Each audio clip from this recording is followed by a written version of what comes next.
Hi everybody, my name is Kevin. How is everybody doing today?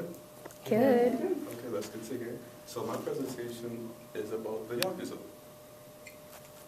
And I have 3 main points of what they are. So who are the Yakuza? When were they founded? And the tattoo's meanings. The Yakuza is also known as the Gukudu, and they are members of organized crime syndicates originating in Japan. The English equivalent of it is gangster. They just, in mafia-like organization, they just do criminal stuff. They were founded in the 17th century. They're primarily in Japan, some in South Korea, Australia, and the Western United States, particularly in the Kanto or Tokyo area, Kyoto, Chubu, Hawaii, and Cali. And I forgot to add, there are, in the 1980s, there were more like 60,000 members in the organization.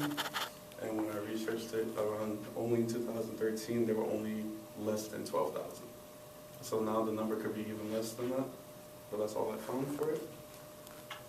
And I'm just going to tell you about the ones that they really want to put into the slides, the tattoo meanings of it.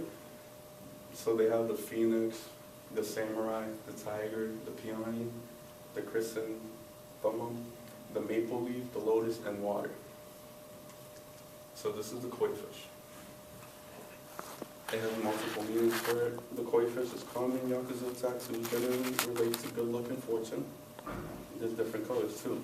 The red koi fish in tattoos represent love of some kind, typically strong, masculine, such as like fraternal brothers in the Yakuza membership. And that would look like only on the arm. It would be more filled in the back, like this side, like the dragon. And dragon tattoo symbolizes bravery, wisdom, and strength. And usually it's also the same thing with the koi fish, different colors, like the black dragons associated with experience and wisdom.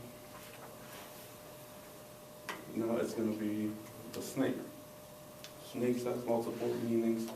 Like the Japanese folklore, they are associated with wisdom, prophecy, and the powers of the earth. And they also represent divine female attributes and can be symbolic for protection and from illness and bad luck. And this is the cherry blossom. Cherry blossoms mostly represent life, like they're fleeting away with full of color and beauty. And this is the only mask.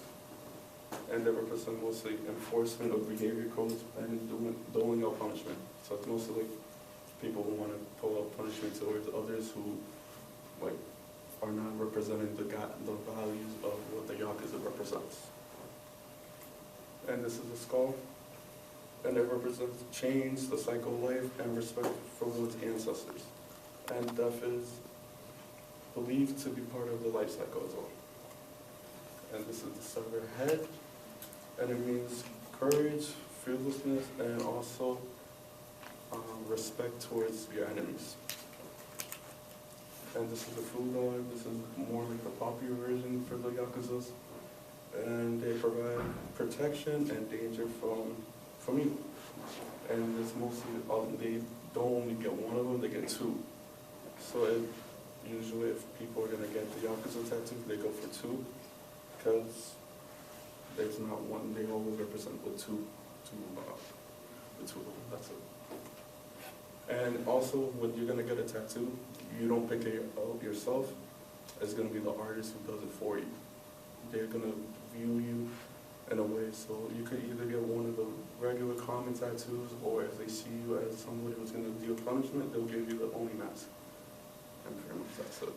This is my presentation on the Yakuza. There was more information, but I didn't want to fill the slides up and make it longer than it should be. So that is all.